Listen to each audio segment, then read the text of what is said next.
Ei, pessoal! Bem-vindos ao Pré-Vendas na Prática, o podcast para quem é pré-vendedor e quer maximizar sua performance aprendendo com os melhores. Esse podcast é produzido pela Academia Rapport e para você que está escutando pela primeira vez e ainda não me conhece, eu sou a Fernanda Garcia, sua host aqui no programa. E não teria como estrearmos de forma diferente que não fosse convidando a nossa founder, Jéssica Bosco, para falar não da vida dela como gestora de equipes grandes, empresária, empreendedora, mas sim da vida dela como pré-vendas, que começou lá em janeiro de 2018 e ela trabalhou, né, desse tempo aí com outbound, com inbound, e é disso que a gente quer saber aqui. Antes da Jéssica se apresentar, eu quero deixar claro que ela também é a nossa co-host e que em vários episódios ela estará por aqui comandando as conversas com pessoas incríveis que vocês vão ver que teremos aqui como convidados. Então, Jé, por favor, se apresente e coloque de novo o chapéu de pré-vendedora para nos contar aí um pouco mais da tua história, o que que fazia tu dar de ser destaque e todo mundo acabar te conhecendo dentro das equipes que tu passou. Oi, gente. Então, como a Fê acabou de me apresentar, eu sou a Jéssica, trabalho com pré-vendas desde 2018 e durante um bom tempo eu sentei na cadeira que vocês estão sentando agora, como pré-vendedores. Comecei no inbound e depois atuei como outbound, criando a primeira célula de outbound na empresa que eu estava. E foi um período muito legal, quero contar aqui. Mas eu só queria dizer que essa ideia é uma ideia da Fê de ter esse podcast. Eu adorei ser a primeira pessoa a estar aqui e eu já estou ansiosa porque vai vir muita gente fora da curva. Talvez pessoas que vocês nunca tenham escutado falar, mas que estão fazendo trabalhos incríveis nas suas empresas e que a gente acha que essas histórias merecem ser contadas. Então, Fê, se você quiser começar pelas perguntas, para a gente seguir aí o teu roteiro, vamos Bora! embora. Primeira coisa que eu quero saber é como tu entrou em pré-vendas? Porque eu já sei, né? Mas a galera, muita gente não sabe, assim, tá, mas como é que a Jéssica começou em pré-vendas? Por quê? Até, até porque tu começou em Blumenau, né? Diferente de muita Isso. gente que começa em Florianópolis, em São Paulo, no Rio, em grandes centros. Foi em 2018 em Blumenau. O que que te levou à cadeira de pré-vendas? Em 2018, essa profissão não era comum aqui na cidade, então eu trabalhava numa indústria têxtil, que aqui em Blumenau tem muita indústria, e a gente fazia, e cara, eu trabalhava no saque nessa época, eu tinha acabado de sair de uma área de assistente comercial para o saque, e eu descobri que eu não curtia o saque, então o pós-venda, o saque, as reclamações ali dos clientes não eram comigo. Mas eu vi uma vaga de financeiro numa startup e fui lá me candidatar. Falei com a pessoa do RH, falei, eu gostei dessa vaga e tal. Alguém me indicou, tipo, vi essa vaga, lembrei de ti. E aí eu fui conversar com ela, ela falou, olha, eu acho que tu tem um perfil muito comercial e a gente está com uma vaga no comercial. Tu não quer conversar com o nosso gestor? E o gestor era o sócio, né, o cofundador da empresa. E eu falei, tá, né? Mas sem, Fernanda, não acreditava nunca que aquela vaga era para mim. Já que tô aqui, né? Cheguei. Vamos conversar. Não, e assim, ó, eu mandei mensagem pra ele 10 horas da noite. Ele falou: Você consegue estar aqui 7 horas da manhã amanhã? Aí eu consigo, porque eu começava às 8, então ele queria. Olha que sacada. Ele fez entrevista comigo às 7, porque eu começava às 8 na outra empresa, para que eu não perdesse a minha, né, a vaga que eu já tinha na outra empresa. Aí eu falei: Não, posso estar ali 7 horas sim. Tava lá às 7 da manhã. E ele me explicou: Cara, você vai fazer ligações para empresas que querem conhecer o nosso produto, tu vai ter que entender do nosso produto e tu não vai vender o produto, mas tu vai fazer com que elas se interessem em conhecer e a gente vai agendar uma demonstração. Aí eu, só isso? Aí ele, só isso. Deu, então tá, beleza. E assim foi, comecei no mundo do inbound e foi, meu, muitos aprendizados, assim, aí eu, né, eu falei pra ele que eu já fazia várias ligações, mas era do saque, ele falou, não, vem pra cá, e eu lembro até hoje que ele falou assim, por que que você quer essa vaga? Eu falei, cara, eu nem quero essa vaga, eu só quero sair do saque. E ele me contratou. Foi muito sincera eu na entrevista, né? Mas foi isso, Fê. Eu não sabia nada, não tinha uma formação, nunca tinha estudado sobre isso, não conhecia sobre tecnologia.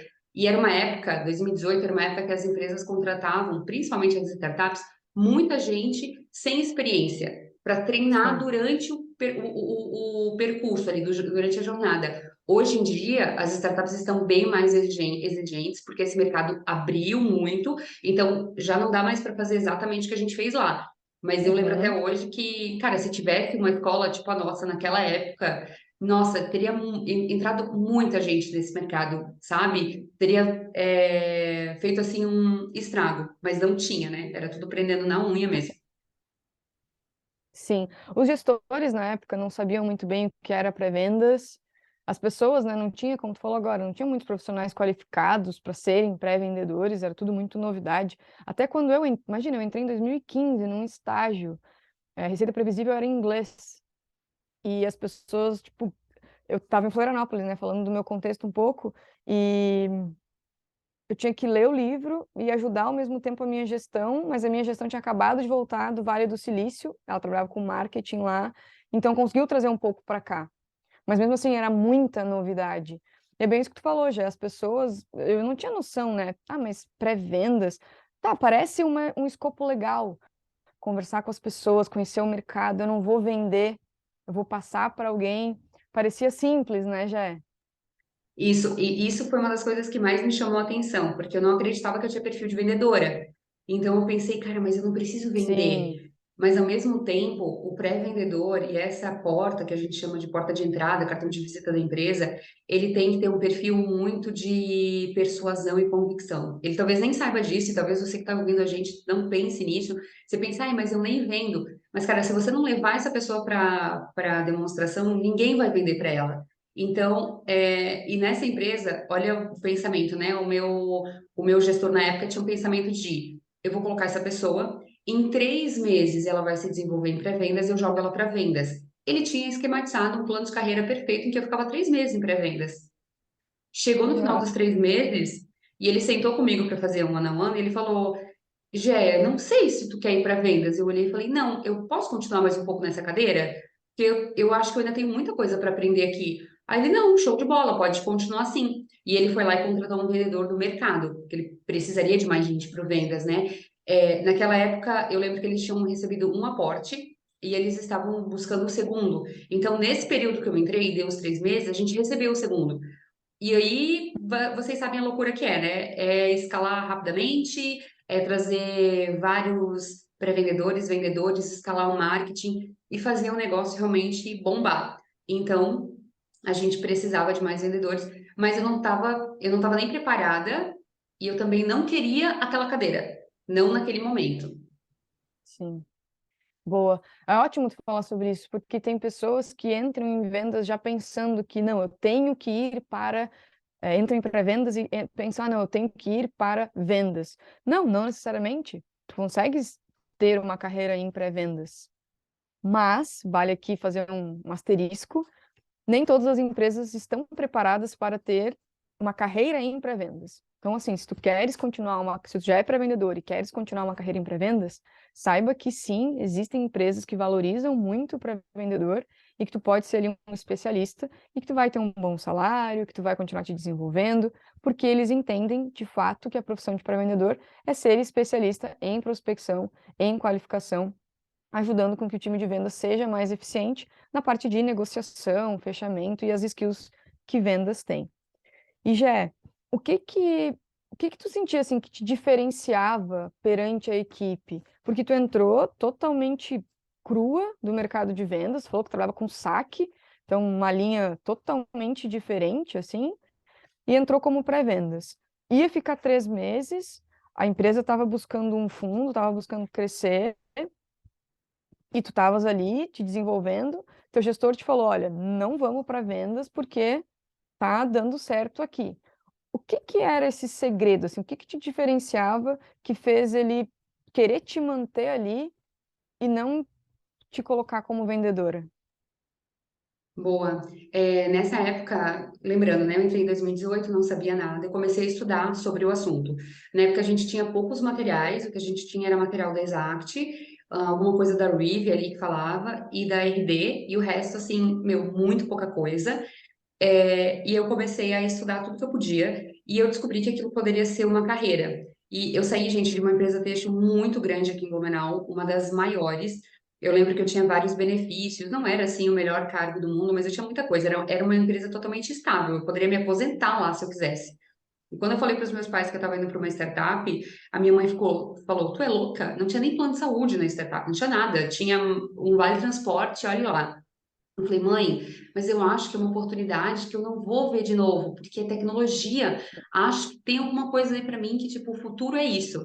E eu fui, muito na cara e na coragem, e Visionária. eu não morava mais com os meus pais nessa época, eu já era casada, já tinha um filho, tinha toda uma responsabilidade em cima de mim, eu precisava do meu salário e dos meus benefícios, né, para sobreviver ali. E naquela época eu vim de uma família, Fê, muito pobre. Eu sempre falo isso, já falei diversas vezes. Nós viemos de uma cidade do interior para cá, meus pais chegaram aqui, não, a gente não tinha recursos assim, nunca estudei em escola particular. A minha faculdade foi até um período, depois a mensalidade ficou muito cara, então eu não finalizei ela porque eu não tinha condição de pagar, né? E quando eu cheguei lá, e a gente tinha comissão, e eu lembro que a gente tinha, nós tínhamos as mentorias, né, com o fundo. E eu lembro que o fundo sempre falava para a gente, né, a pessoa que dava mentoria, que o vendas era onde a gente poderia empreender dentro de uma empresa e ganhar dinheiro. Né? E na época era o Coelho que fazia as nossas mentorias lá do fundo. E eu falava assim, cara, como assim ganhar dinheiro? Tem alguém falando que eu posso ganhar muito dinheiro aqui, então eu vou me esforçar. E aí eu vislumbrei uma oportunidade de realmente fazer uma carreira. Quando eu percebi que eu poderia fazer uma carreira nisso, eu falei, cara, tá para mim. Eu vou fazer o máximo que eu puder. No meu primeiro mês, a minha meta era 100 agendas. Que quem trabalha com inbound sabe que, ok, 100 agendas é possível, tem gente que faz 80, tem gente que faz 100, né? Então eu tinha uma meta de 5 Inbound, né, Jé? inbound, aham. Eu tinha uma meta de 5 agendas por dia. Eu entrei e eu falei, cara, então a minha meta é 6. Eu não posso fazer 5, eu não posso depender de fazer exatamente 5. E no primeiro mês eu fiz 114, eu não batia 120, mas eu fiz 114, eu bati a minha meta e o meu gestor me deu uma comissão. E na época, Fernanda, era uma comissão muito pequena, tá? Era tipo assim, R$ 250 de comissão. Mas, meu, eu nunca tinha ganhado comissão na vida, então, cara, eu tava rica, né? Beleza, segundo mês ele falou, ó, se tu bater 120, eu te dou a tua comissão mais X. Bati 123. No terceiro mês ele falou, se tu bater 130, eu te dou a tua comissão mais Y. Eu bati 130 e pouquinhas. Depois foi para 140. Então eu já tinha que fazer 7 agendas por dia. Era o mínimo que eu tinha que fazer. Quando chegou em 140, deu uma estabilizada e ele não subiu mais do que 140. Mas eu continuei subindo. Então no quarto, no quinto, no sexto mês, eu fazia mais de 140 agendas. No sétimo, no oitavo, no nono, 7 meses de empresa e eu estava me preparando para um cargo de gestão, porque a gente precisaria contratar mais pessoas. E o meu gestor falou: eu vou te preparar, ou eu vou começar a te preparar, porque a gente vai precisar contratar mais gente. Eu acho que está começando a se capacitar. Então, no sétimo, oitavo, nono, 10º mês, eu estava me preparando e batendo as minhas metas. E aí, no meu último mês de operação, que eu acho que era tipo 11º mês que eu estava ali na empresa, fazendo pré-vendas, foi o mês que eu mais fiz, que eu fiz 176 agendas. E aí a pessoa pode falar: Poxa, mas era inbound, é fácil. É fácil você fazer 9 agendas de inbound em um dia. Sim, eu já vi gente fazer 12. Mas se você fazer isso durante 20 dias no mês, não é fácil. Aquele mês eu fiz quase 9 agendas todos os dias. Então, eu estava num momento que eu conseguia ser atendida por 10 leads no dia, que é o que a gente consegue ser atendido e ganhar um espaço para falar, né? Tem os leads que atendem, os leads que atendem com tempo e os leads que não atendem. Então, os leads que atendem com tempo, se a gente tiver 10 pessoas que me atendem com tempo para falar, cara, que dia bom! E eu sabia que se 10 leads me atendessem com tempo para falar, eu agendava os 10.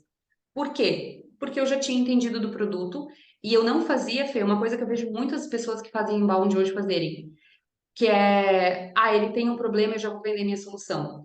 Eu fazia o spin completo dentro do inbound. Então não tinha como eu sair dali sem uma agenda, a não ser que ele fosse fora do nosso fit.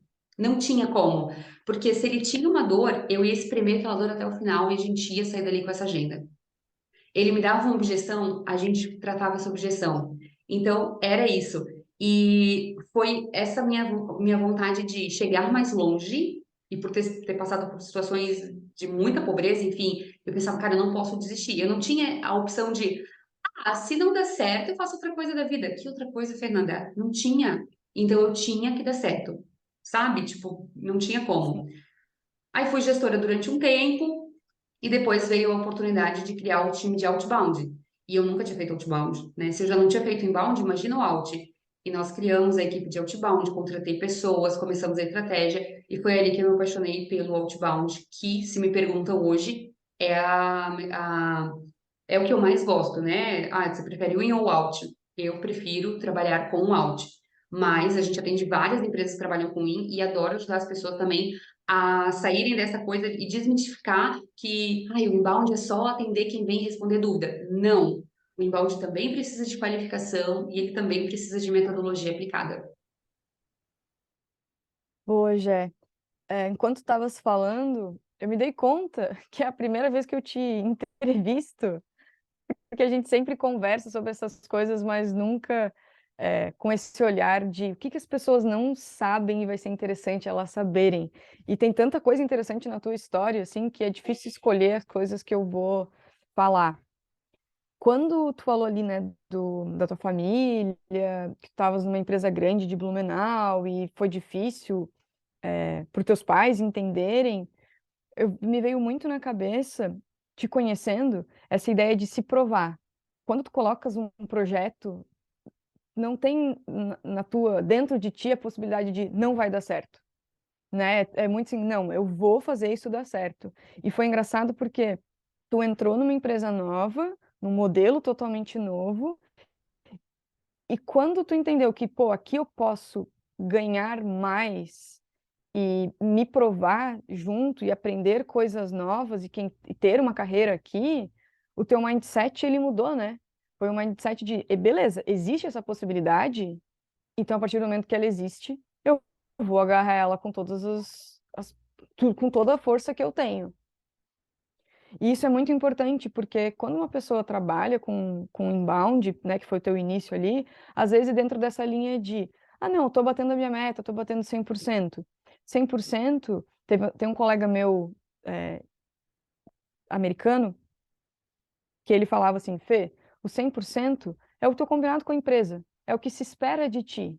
O a mais, aí é o que tu realmente consegues fazer, a Fernanda. O 100% todo mundo faz. O mais do que isso, aí que o bicho pega. Isso O ficou cem por muito na minha cento é o cabeça, assim. mínimo. Eu sempre disse isso. Exato. Gente, o 100% é o mínimo que a gente vai entregar.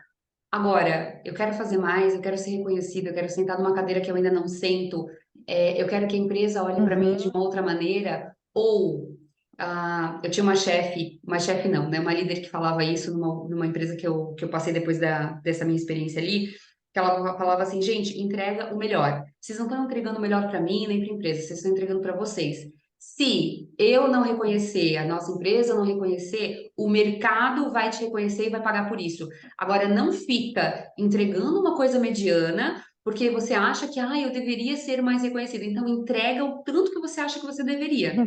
E aí, se eu não te Sim. reconhecer, acredite, vai vir alguém aqui dentro da minha empresa, vai te roubar de mim e vai te reconhecer. Mas você fez por você. E ela sempre falava muito isso, assim, eu guardo bastante as palavras que ela falava: usem as oportunidades como impulsionadores da carreira de vocês, porque a carreira é de vocês. O plano de carreira ele não pode ser um plano de carreira da empresa, ele é de vocês. Eu posso ajudar a chegar em algum lugar, mas é vocês que vão chegar. Eu achava isso muito, muito real e Forte, também né? é uma coisa que a gente vê poucas pessoas fazendo. Cara, eu tô fazendo isso por mim. É sempre, a empresa deveria me pagar mais, não sei o quê. Tanto é que, gente, quando eu tô em algum lugar, assim, quando a gente trabalha com tecnologia, a gente vê pessoas muito apaixonadas. Eu fui apaixonada por essa empresa durante muito tempo, né? Aconteciam várias coisas, como acontece em todas as empresas, mas, gente, eu só via o lado sempre super bom, porque é como se fosse um amor à primeira vista. Eu era apaixonada. E muita gente que trabalha com empresas assim é apaixonado, né? Pelo que faz, pelo produto, pelo que entrega. E às vezes eu vou em uma loja, tipo, acho que eu tava num mercado no final de semana, nem lembro, uma loja essas de shopping, assim. E aí tinha dois colaboradores falando sobre a folga e não sei o quê, e um falando mal do outro, né? E falando do colega. Ai, gente, pelo amor de Deus, que cultura tóxica e como as pessoas só trabalham porque elas realmente precisam e elas detestam o que elas fazem.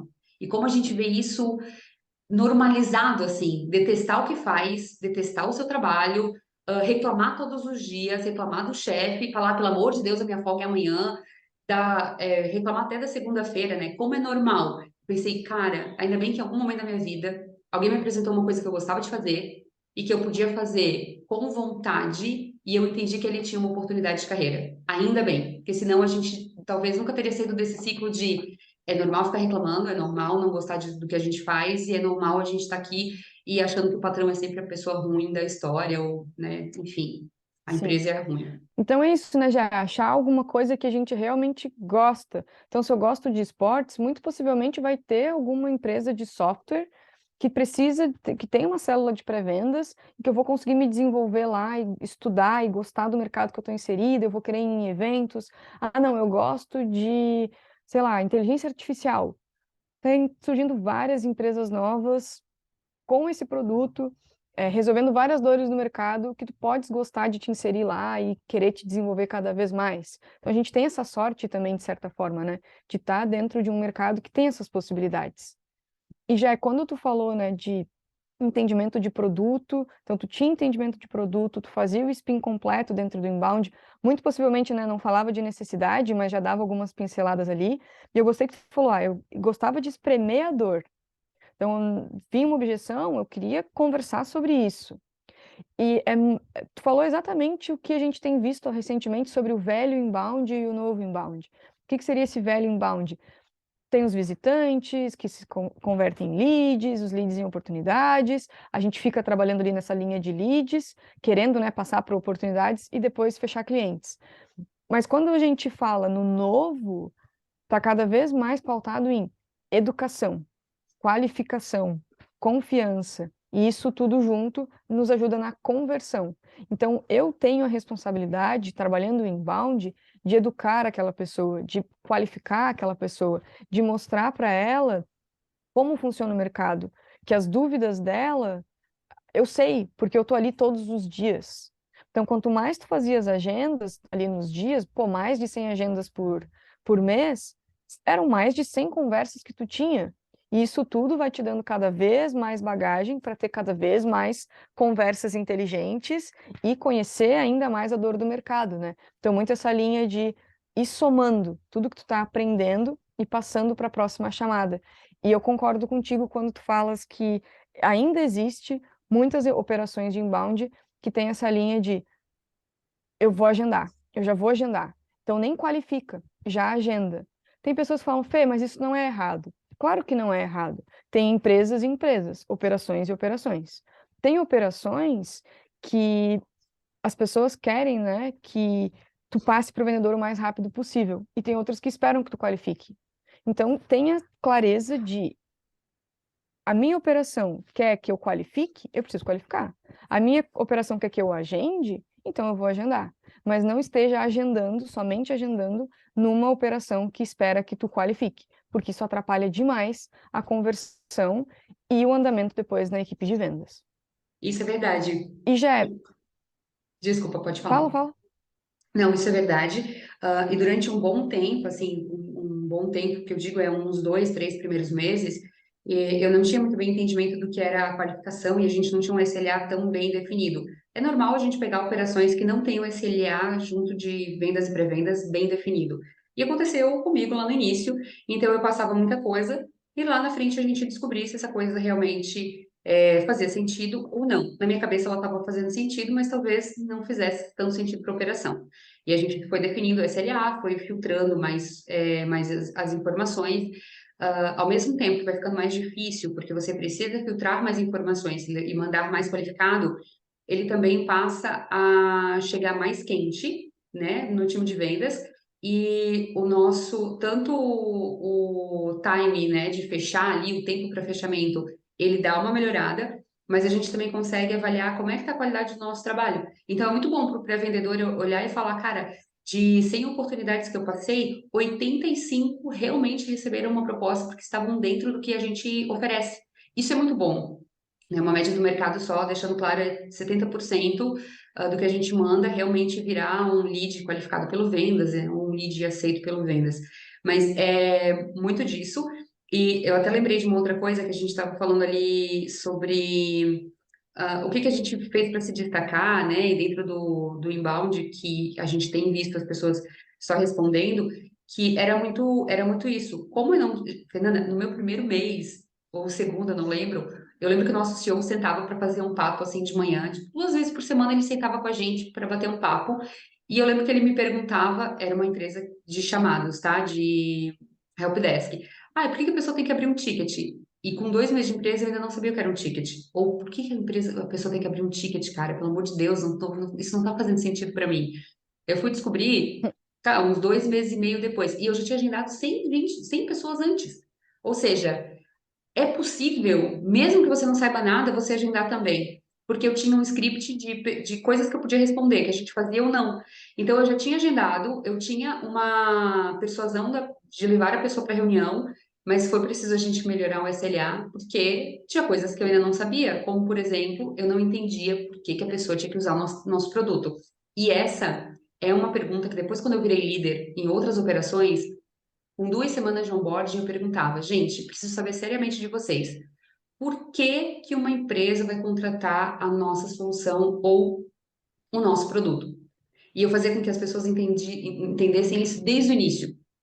Porque senão, como é que elas iam saber falar sobre isso no telefone com alguém? Ah, é sobre isso. Jé, e aí tu acreditas, tu poderias dizer então que o que te fez ganhar destaque foi cada vez mais entender sobre o porquê das coisas? Exatamente. Então, se eu não entendia por que que uma empresa contratava e o que que ela ganhava ou perdia ao contratar ou ao não contratar, eu conseguia, conforme ela me contava como as coisas aconteciam na empresa dela, eu conseguia entender aonde ela ia ganhar, onde ela ia perder dinheiro.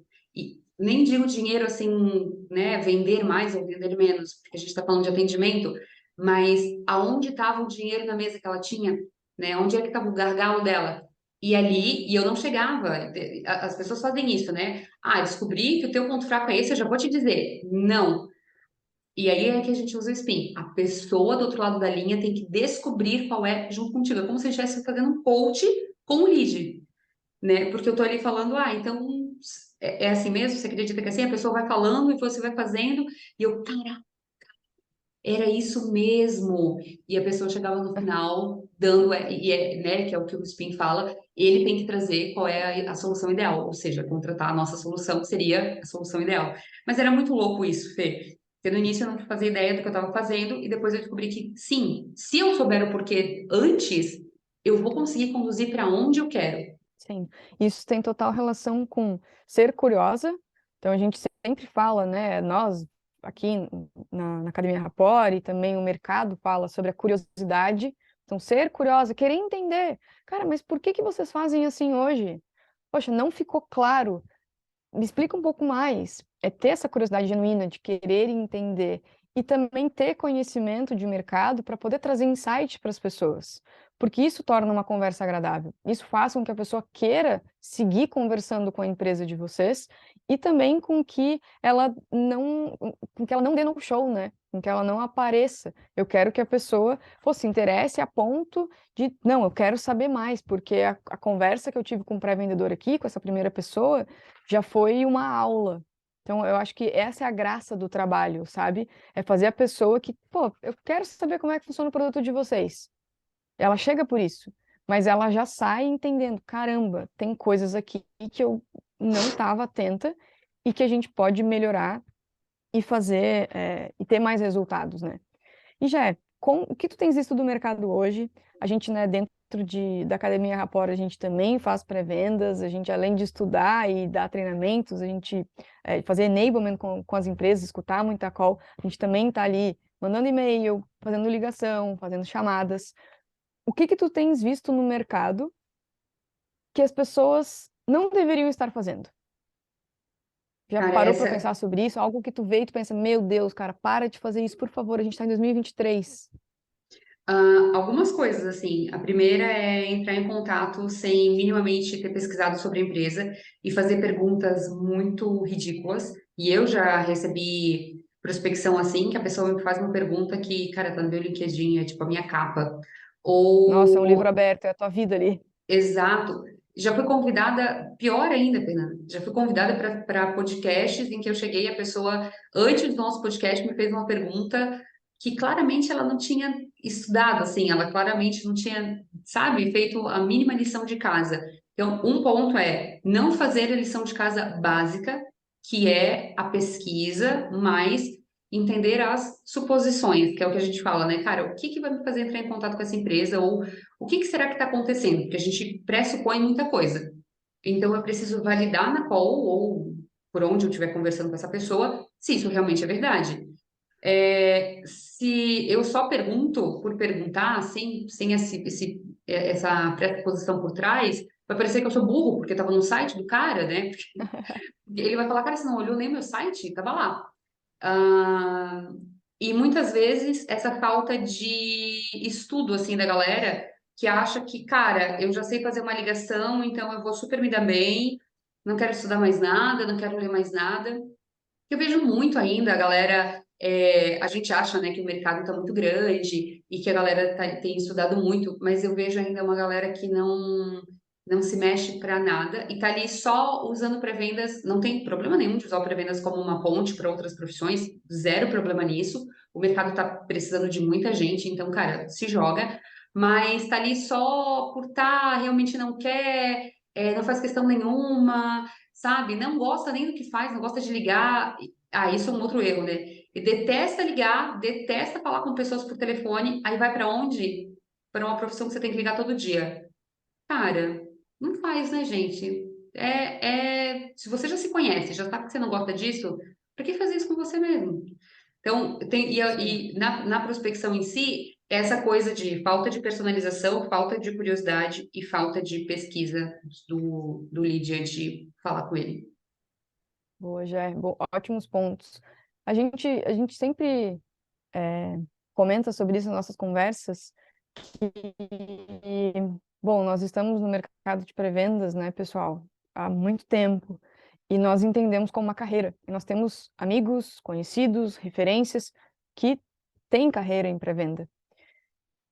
E tem pessoas também, óbvio, né, que começaram como pré-vendas e foram trabalhar em vendas, outras áreas. Mas é entender que pré-vendas é uma carreira e que tudo que eu fizer aqui, que eu me desenvolver como um pré-vendedor, eu vou carregar isso para os outros desafios que eu vou ter. São skills absurdas de escutativa, de curiosidade, de entendimento, de conectar as coisas, de estudo. Então, se a gente não encara como uma carreira, se a gente não encara como algo que a gente tem que colocar um esforço ali e estudar e se desenvolver, a gente vai ser aquele profissional que vai estar sempre esperando a próxima coisa para dar certo. Então, poxa, abre o teu pipe, olha os leads que tu está trabalhando, a forma que tu está fazendo as coisas e entende, pô, é a melhor maneira, eu consigo melhorar, então melhora. E todo mundo sempre vai ter coisas para melhorar. Como a Jéssica falou no início, né? Não dá para imaginar porque eu sei fazer isso que eu vou continuar fazendo isso da mesma forma sempre, porque as coisas mudam, né? Não tem como eu imaginar que eu vou ficar fazendo spin da mesma forma que ele foi desenvolvido lá em 1988. O S já não é mais o mesmo. Antes o S era para entender com o cliente, agora a gente já tem o S todo, às vezes até mais do que o cliente tem de entendimento, porque a gente tem a internet aí com um monte de informação. Então, acho ótimo os teus pontos, Jé, que o que deveria parar de fazer, na verdade, cara, estuda. Estuda, entende que tu tá numa carreira e que tu tem que desenvolver assim como qualquer outra. Boa. E Jé, último ponto aqui para a gente encerrar esse primeiro episódio do nosso Pré-Vendas na Prática, esse projeto novo da Academia Rapport. Então, você que está escutando, trabalha com pré-vendas, conhece amigos pré-vendedores, compartilha, não escuta sozinho, manda para alguém, com certeza vai ajudar alguma pessoa que está aí no campo de frente, ali na linha de frente todos os dias. E para a gente finalizar, Jael, se tu pudesse escolher só uma das atividades de pré-vendas, qual seria e por quê? Meu, essa é muito difícil. Ao longo do tempo, de 2018 para cá, o mercado mudou muito. Então, se tu me perguntasse isso em 2018, com certeza seria ligação. Mas hoje, depois de passar por várias outras coisas, estudar muito sobre e-mail, estudar sobre copy, sobre social selling, que eu gosto bastante, eu prefiro uma junção, Fê, de uma pequena conversa via LinkedIn ou via outra rede social, que pode ser o WhatsApp, que não necessariamente eu precise ligar e passar por aquela fase do fui rejeitada ou a pessoa me atendeu de mau humor, né, em que eu começo, mas dali também começar uma conversa bem legal e jogar essa pessoa ou ir, né, evoluir a conversa com essa pessoa para uma chamada de vídeo. A gente vem batendo muito nessa tecla da chamada de vídeo, inclusive acho que está na hora da gente fazer mais uma oficina de videochamada para SDRs, né, que foi um sucesso no ano passado, a gente tem batido nessa tecla. Os SDRs podem e devem sim fazer videochamadas, eles convertem muito mais, e eu prefiro levar esse lead para uma conversa curta, e às vezes é o que eu marco, de 15 a 30 minutos, só para conhecer, fazer um diagnóstico rápido. Claro que como eu agora faço a pré-venda e a venda, muitas vezes esse papo se estende e eu já marco o nosso próximo passo, que é uma apresentação de proposta. Mas se eu fosse pré-vendedora hoje, essa seria a minha cadência ideal, digamos assim. Claro que também não é tudo que a gente, não é a cadência só isso que a gente ensina no curso, porque tem muitas empresas e muito pré-vendedor que precisa seguir uma cadência pré-estabelecida pela empresa. E se a empresa não quer que ele faça videochamada, ele já não consegue seguir essa minha dica. Mas Sim. isso vale para mim, tá? Se eu pudesse escolher as duas, né, melhores ferramentas que eu gostaria de trabalhar, um touch point dentro da rede social dessa pessoa, mais uma pequena videochamada atrelada depois. Ótimo, ótimo, já. Muita gente não faz isso, é algo bastante novo no mercado ainda. Então, não se assustem em pensar, nossa, nunca fiz isso, mas tragam para os seus gestores, é uma ideia nova, é algo que quando a gente chama para uma videochamada, a gente adiciona um fator, né, Jé? Que é poder ver a pessoa, e a pessoa poder Exatamente. nos ver também. Então, a gente adiciona ali elementos de Neurovendas e outras coisas que a gente vem estudando que a gente sabe que fazem diferença perfeito. na hora da gente persuadir, ou enfim, né? Porque a gente está trabalhando com persuasão, a gente está trabalhando com a pessoa tendo que escolher, ela vai resolver aquele problema dela, gente. Com você ou com outra Uhum. empresa, ela vai resolver. Então, o que que vai fazer ela escolher a minha empresa e não a outra dos meus 10 concorrentes? Algo que a gente tiver ali, ou uma conexão, né? Muitas vezes a gente acha que é preço, porque é preço. Gente, não. Né? A negociação ela é resolvida no preço quando a pessoa a empresa tem um baixíssimo orçamento ou ela precisa de uma licitação. Se não, são outros fatores. E às vezes, a gente já viu isso, né? Às vezes a empresa vai pagar 5, 6 vezes mais numa outra empresa porque ela gostou, ela confiou, gerou autoridade. E quando eu estou fazendo uma chamada de vídeo, tem muito mais chance de eu conseguir fazer isso do que quando eu estou numa ligação ou quando eu estou falando com ela só por um e-mail, por exemplo.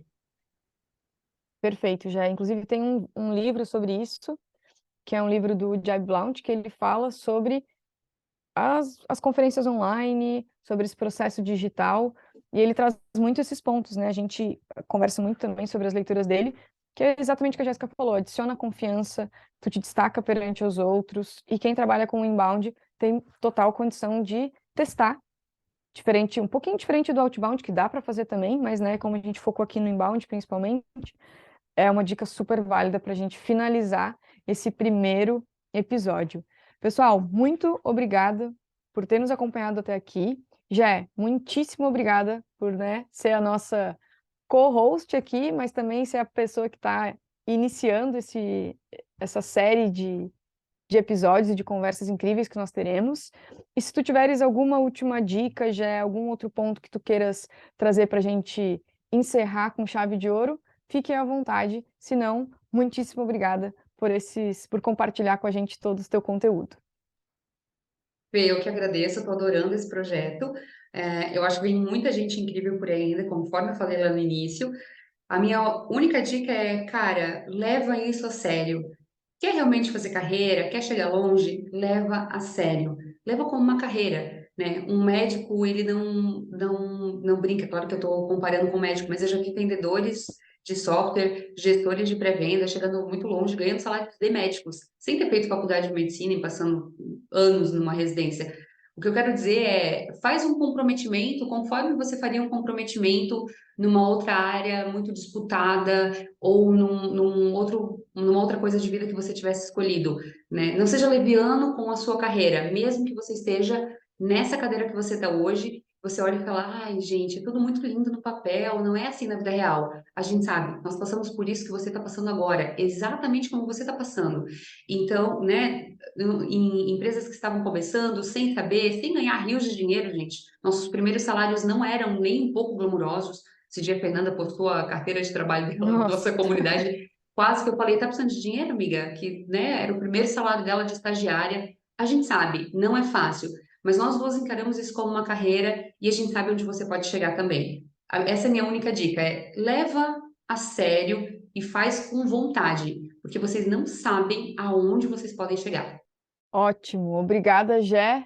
E até a próxima, pessoal.